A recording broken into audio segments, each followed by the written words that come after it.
Alright, we back. Luck you. Got a call back at work. I had to go back to the job and deal with Esau for a second. But nevertheless, we back at the lesson. Alright, this Ezekiel chapter 8. And it came to pass in the 6th year, in the 6th month, in the 5th day of the month, that I sat in my house, and the elders of Judah sat before me, and the hand of Yahweh fell upon me. Then I beheld, and lo, a likeness of the appearance of fire, from the appearance of his loins even downward, fire, and from his loins even upward, as the appearance of brightness, and as the color of amber. And he put forth the form of a hand, and took me by a lock of my head, and the Spirit lifted me up between the earth and the heaven, and brought me in the vision of Yahweh to Jerusalem, to the door of the inner gate that looketh towards the north, where was the seat of the image of jealousy, which provoketh to jealousy. Okay, that image of jealousy that which provoketh to jealousy again is Cesare Borgia, perpetrating that he's Yahweh Shah HaMashiach. You got our people in these harlot houses bowing down unto him, and you, the first commandment, thou shalt not have any other powers before me, any other gods before me, and yet you going down, bowing down, and paying reverence unto Esau, And behold, the glory of Yahweh, and behold, the glory of the power of Israel was there according to the vision that I saw in the plain. Okay. Then said he unto me, Son of man, lift up thy eyes now the way towards the north. So I lifted up my eyes the way towards the north, and behold, northward at the gate of the altar, this image of jealousy in the entry. Okay. And to understand that, just walk in any Catholic church, or walk in mainly the Catholic churches. You walk into a Catholic church, from the doorway looking straight in, you're gonna see a big cross with a Cesare Borgia nailed to it, sitting over there making mockery of Yahweh Shai, saying that that's him, and he the one who did all of that, to bear all this stuff, to bear the sins for the nation of the whole world, really, instead of the world of Israel, But nevertheless, he's the one that he's the damn devil, The one evil motherfucker that's on the planet Earth, that people go to church to try to get away from his oppression. You over here bowing down unto him, Just think about that. You got all these Christians literally bowing down and worshiping Satan, It's just, like it says, the image of jealousy, the image of jealousy. It makes the Most High jealous because you over here giving all reverence and bowing down unto him, or unto Cesare Borgia instead of the Most High, He said furthermore to me, Son of man, seest what they do? Even the great abomination that the house of Israel committed here, that I should go, that I should go far off from my sanctuary. But turn thee yet again, and thou shalt see greater abominations. Okay, so the Most High is like, look, you see how foul they are over there? Now turn around, I'm going to show you how much more foul they can get. And it's going to get even worse than that. Look, let me show you what they're doing now. This is pretty much how the Most High, it's like you being fed up about something. Like, look, I got to show you this. Like, you see this shit right here? Now look what they're doing, And even more, this is how the Most High is speaking to Ezekiel about the things that's going on, And through the Spirit, I believe that he just pretty much brought him into today's times and took him to basically any hood in the ghetto and took him into any of those harlot houses, Because you see that same stuff right there in today's, modern day today's churches, And he brought me to the door of the court, and I looked, and behold, a hole in the wall. Then said he unto me, Son of man, dig now in the wall. And when I had digged into the wall, behold, a door. And he said unto me, Go in and behold the wicked abomination they do here. Okay? So the Most High is saying, look at these wicked abominations they doing. Look at this shit that they over here doing. They over here sinning and going off, and it's not even uses the word sin. It's an abomination. It's a real detestable thing, It says, so I went in and saw, and behold, every form of creeping thing and abominable beast, and all the idols of the house of Israel portrayed upon the walls round about. Okay? And so when you read about this, every form of creeping things and abominable beast, okay, and it says portrayed upon the walls round about, okay, it's not talking about, cows and things like that, animals that they worshiping. The beast and the creeping things they talking about is the people. That's how the Most High is referring to you. You abominable beast, you creeping things and abominable beast, and all the idols of the house of Israel, You got like I said, go into a Catholic church. You see all those statues, those paintings and all that stuff of Cesare Borgia, his sister Lucretia Borgia, you know. These are abominable beasts, man. And you over here worshiping these people. Verse 11. And there stood before them 70 men of the ancient of the house of Israel. In the midst of them stood Jezaniah the son of Shaphan, with every man his censer in his hand, and the thick cloud of incense went up. Okay? So, you know, basically you see like, what do you call those guys? Like the Pope and his little council of people, and they be walking around with those little censers with the smoke and stuff coming out. They doing their little chants and stuff like that, you know.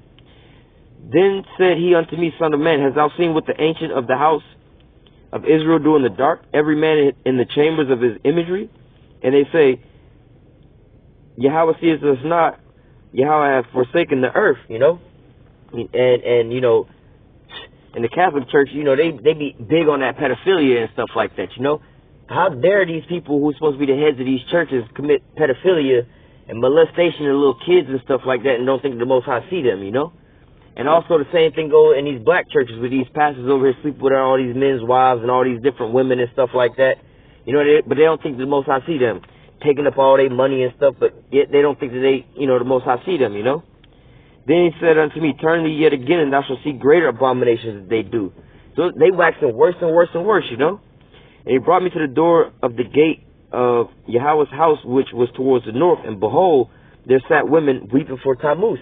Now, Tammuz is basically the son of Semiramis. Let me see if they'll go into it here. Semiramis was Nimrod's wife, you know, in Babel and stuff. Let me see if they break it down.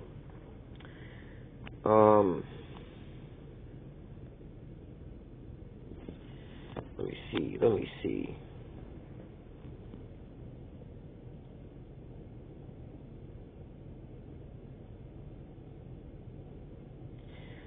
All right, so I'm not really going into it here, but you know, you can look up basically the you know, Semiramis, Nimrod, and Tammuz, you know. But nevertheless, this is where you get, you know, the story basically of the Immaculate Birth and all that stuff. All the stuff that you would hear about, you know, that's not written in the Bible. You know, the story that they give you about who they call Jesus, you know, that type of stuff.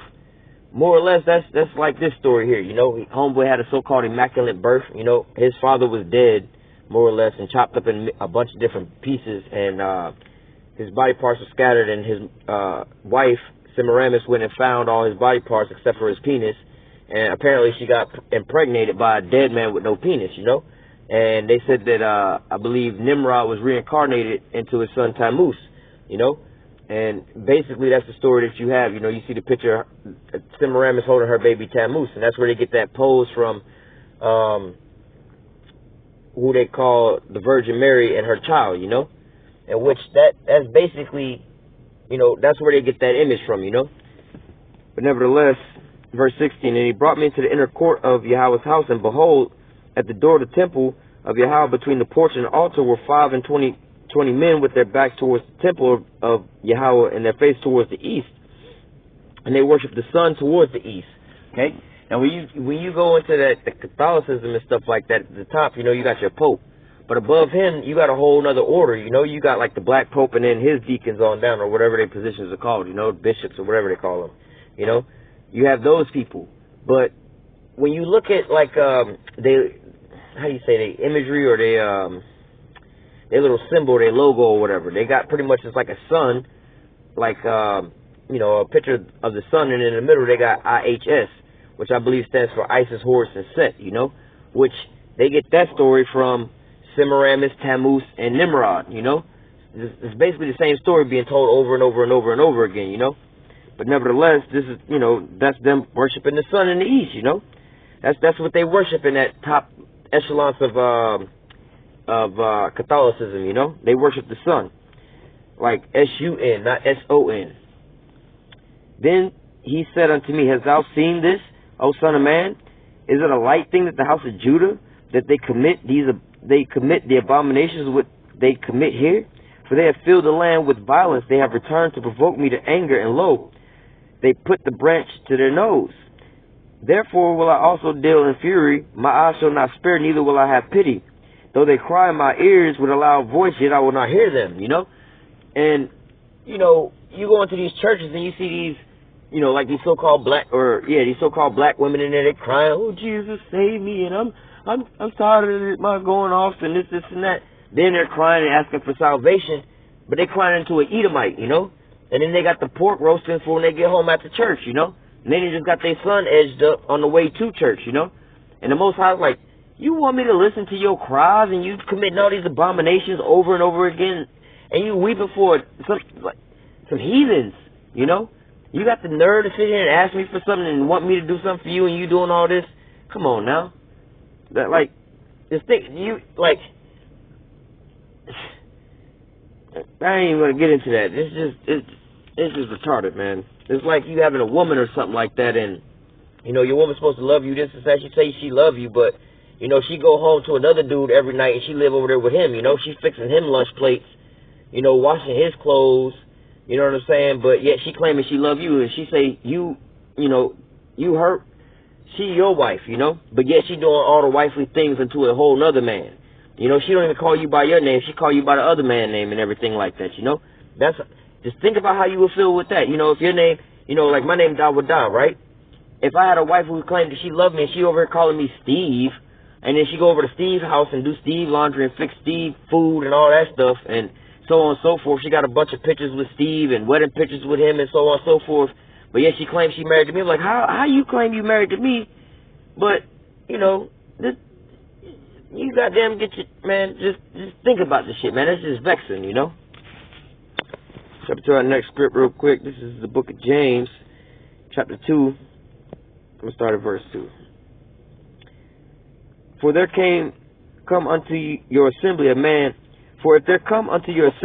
man with a gold ring and goodly apparel, and there come also a poor man in vile raiment, and you have respected him that weareth the gay clothing, and said to him, Sit thou here in a good place, and say unto the poor man, Stand thou there, or sit under my foot. Are you not partial in yourself?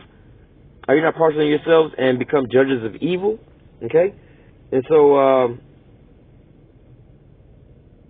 yeah, I'm going to go ahead and stop here. So basically it's saying, like, look, you judging, basically, you know, like us versus the church, right?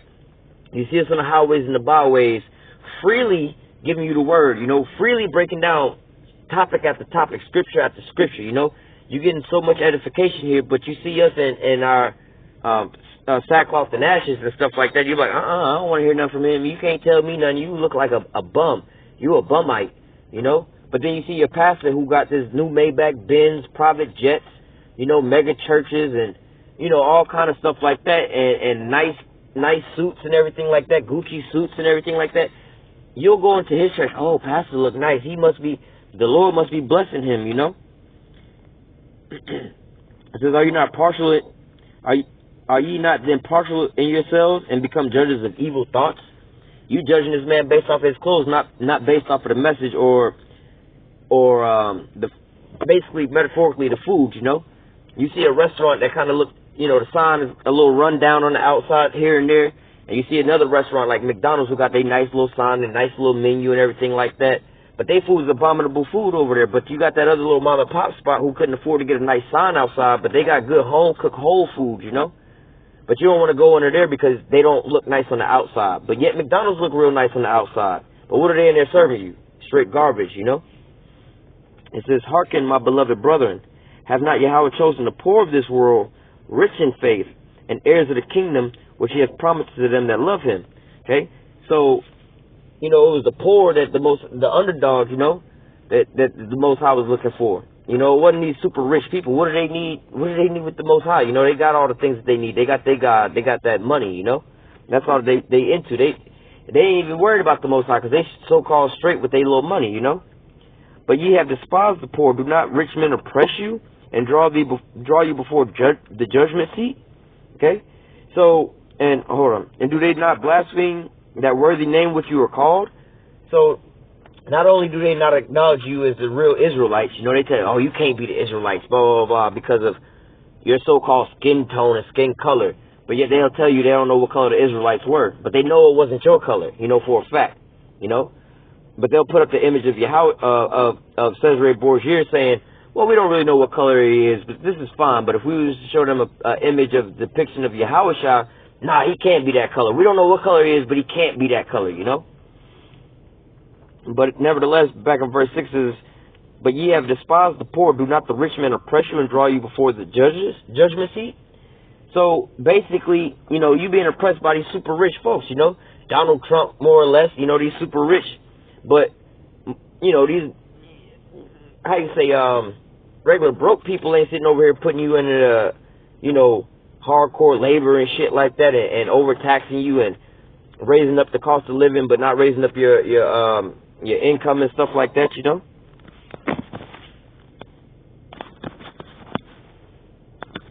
Come on now.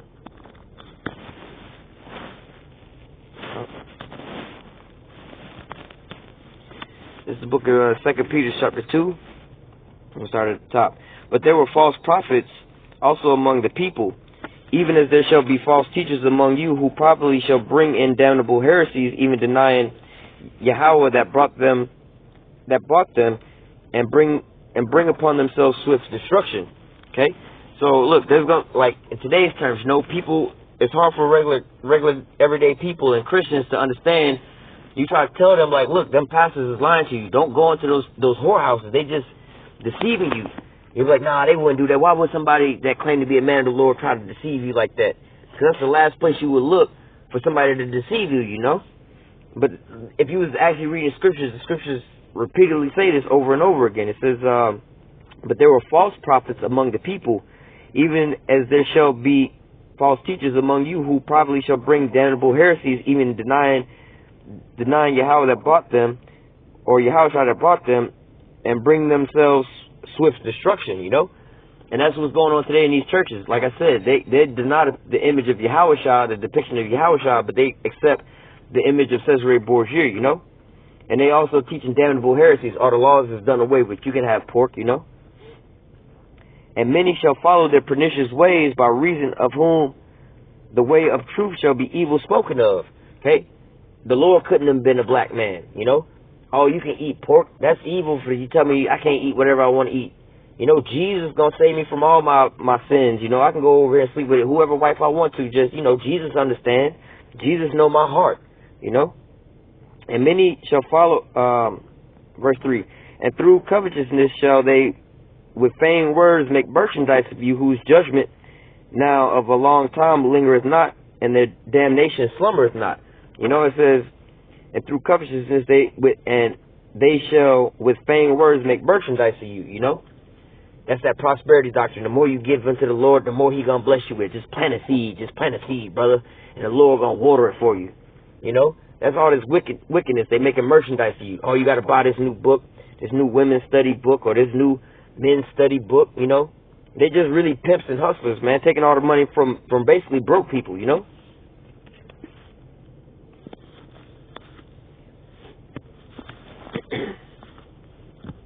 Next scripture is in the book of Jeremiah, chapter 5. Let's start at the top.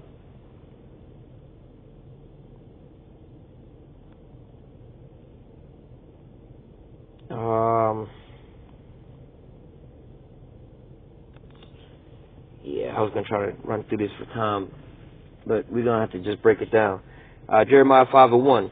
Run ye to and fro through the streets of Jerusalem, and see now, and know, and seek the broad places thereof.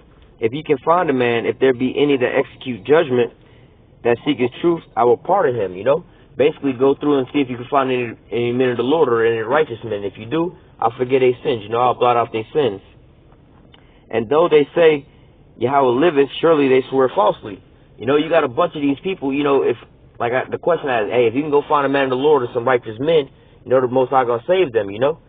But then you be like, oh, look at these churches. You got all these Christians and all these people, yeah, they all righteous.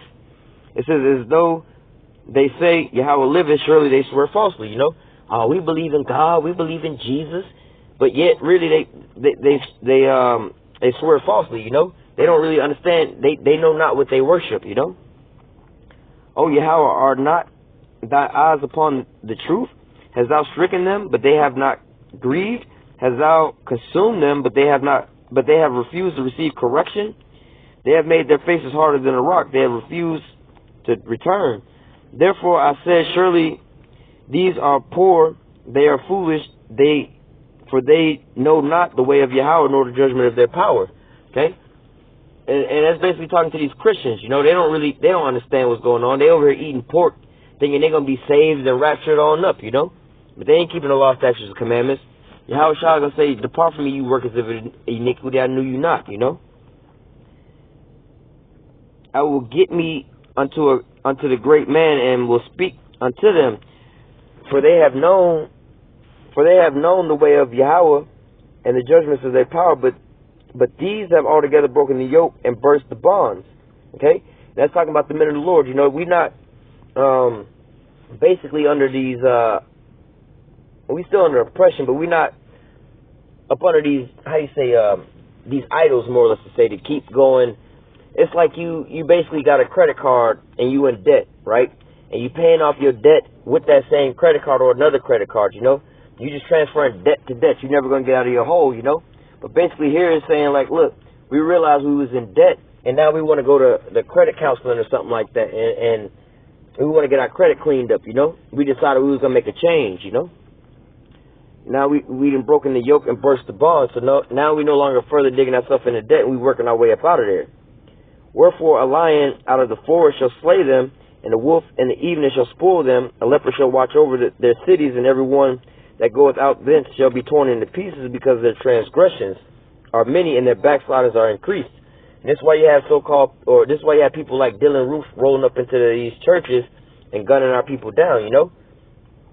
Our people is wicked, and the Most High is tired of that, you know? Them same people that was up in their churches is probably in there weeping for Tammuz, you know? Over here on their knees bowing down to Esau, praying unto him as if he is their creator and their God. As if he was the one that loved them. When Esau actually hates you, you know, and the Most High hate Esau, you know. How shall I pardon thee for this? Thy children have forsaken me, and have sworn by them that are no gods, when I have fed them to the full. They committed adultery and assembled themselves by the troop into the harlot houses, okay? And so how can you pardon them for this, you know? The children forsook the Most High and went to these idols, you know? They assembled themselves by troop in the harlot houses, you know? Basically like a whole gang of folks, or like a troop, a military group, you know? They all together, you know? A big group, they go up into this harlot house, basically, you know, these churches. They were as fed horses in the morning, everyone neighed after his neighbor's wife. You know, in the morning time they went in and they got, you know, they was fed, but not really fed by this word. You know, they was fed by their own little lust, you know, what they wanted to get off in their rocks to make themselves feel better, you know. They go commit these abominations every day of the week, and then on Sunday they go and try to feel better about the sins that they did, you know, to kind of lighten the load. But it says, they were fed as horses in the morning, everyone neighed after his neighbor's wife, you know. And again, you have these pastors in here sleeping with all these vulnerable women, you know, committing adultery with everybody else's wives and shit and stuff, you know. Shall I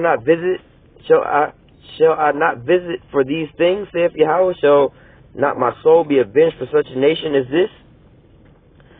Go ye up upon her walls, and destroy, and make not a full end. Take away the battlements, for they are not Yahweh's. For the house of Israel and Judah have dealt treacherously against me, saith Yahweh.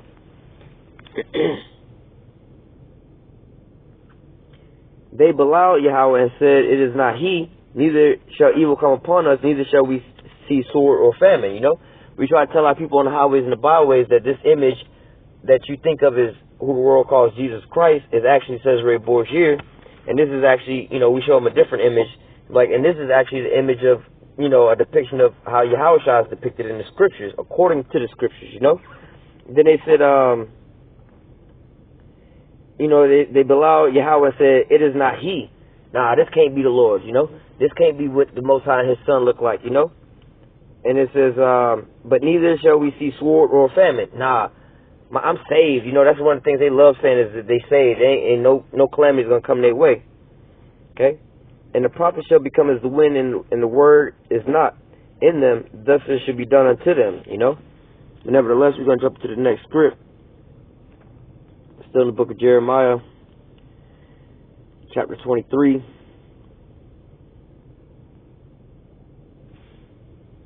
Verse 11.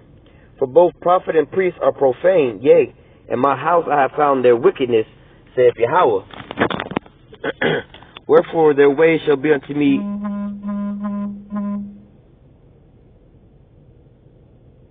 I don't know what that was. Alright, we're going to have to break off here and start another video.